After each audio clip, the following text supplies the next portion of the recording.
अच्छा मैम, मैंने एक सुना है कि वृद्धाश्रम से जुड़ा एक मामला जो काफ़ी चर्चा में भी रहा, हुँ। तो आपने सुलझाया और आपको उसके लिए सम्मानित भी किया गया था। तो वो मामला क्या था वह? मामला ऐसा था, आज के 4 साल पहले, 3-4 साल पहले की बात है। हम सभी महिलाएँ वृद्धाश्रम गए थे। करीब थे लोग, 20-25 लोग थे, सभी लोग गए। सभी लोग उसमें जूस वगैरह का वितरण हो रहा था, फल वितरण हो रहे थे। तो सभी महिलाएँ सभी के संग आजकल फ़ोटो सेशन का काफ़ी चल रहा है। हुँ, तो सभी लोग महिलाओं के संग फ़ोटो खिंचा रही थी, सामान बाँट रही थी और दादी कैसी हो सबसे। लेकिन एक कॉर्नर में एक महिला थी जो पैरालाइज़्ड थी, काफ़ी एज है, और वो रो रही थी। और हमने कहा ये रो क्यों रही है? वो बाहर भी नहीं आ रही थी वो।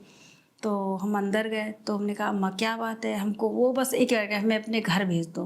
तो हालाँकि और किसी ने ध्यान नहीं दिया, लेकिन हम बाहर से जूस लेके गए, पिलाया। हमने कहा अम्मा बताओ कहाँ?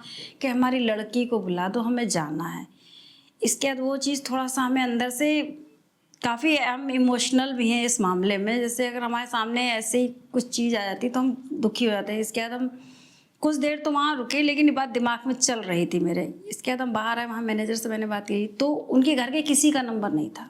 हुँ, उनकी जो लड़की थी, उनके घर के पड़ोसी का किसी का नंबर था जो इनको यहाँ छोड़ गए थे। इसके बाद इस मामले में मैंने उनसे नंबर लिए, पड़ोसी से उनकी लड़की का नंबर लिया। बाद में पता चला वो 4 बहनें हैं, अच्छा। चारों वेल सेटलमेंट है। उनके पति खत्म हो गए थे, उनका लड़का खत्म हो गया था। उन्होंने अपनी ज़मीन बेच के एक लड़की के नाम जमा कर दिया था पैसा। अच्छा। लड़की ने मतलब उन्होंने उन्हीं के नाम आईडी वगैरह जो बनवाई अपने पास रख ली थी। उस लड़की ने इनको यहाँ डाल दिया। मैंने चारों को बुलाया, ये काम मैंने सिर्फ 24 घंटे के अंदर किया था। बड़ी बात। जिस वक़्त मुझे नंबर मिला, मैंने सिर्फ नंबर लिया था। हमने कहा अब आप लोगों को मैं बताऊँ क्या करना है।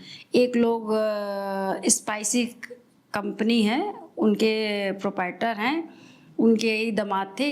चारों दामाद, पाँचों दामादों को बुलाया और उनको बुलाया। हमने कहा आप लोग तुरंत आइए, हमें मिलना है आपसे। आई, सबको थोड़ा-सा मुझे स्ट्रिक्टली उन लोगों को डाँटना भी पड़ा कि आप लोगों ने उनके हिस्से का पैसा, उन्होंने अपनी ज़िम्मेदारी निभाई, माँ-बाप हैं, कि सब बच्चियों की शादी कर दी, उनका लड़का है नहीं। खेती का पैसा, मकान का पैसा तो वो तुमने अपने पास रख लिया, उनको यहाँ डाल दिया। तुम लोग देखने तो आओ, अगर उनको वृद्धाश्रम में डालो देखने तो आओ, तुम तो ले जाने को तैयार नहीं।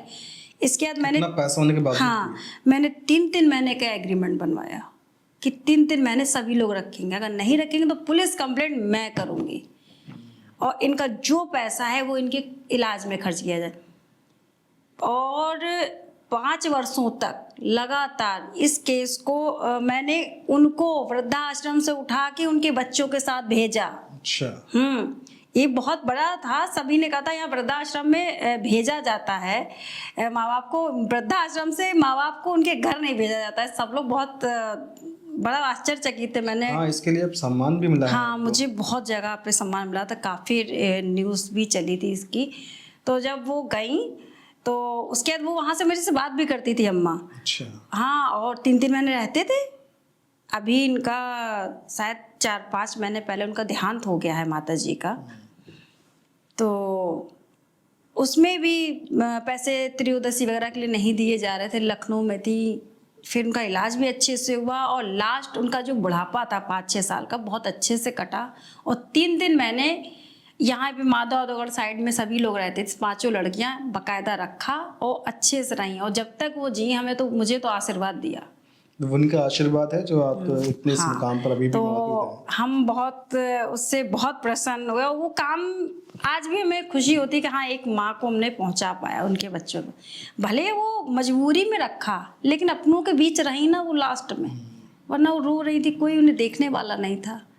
वृद्धाश्रम वाले कितना करते। मैम, एक आखिरी सवाल।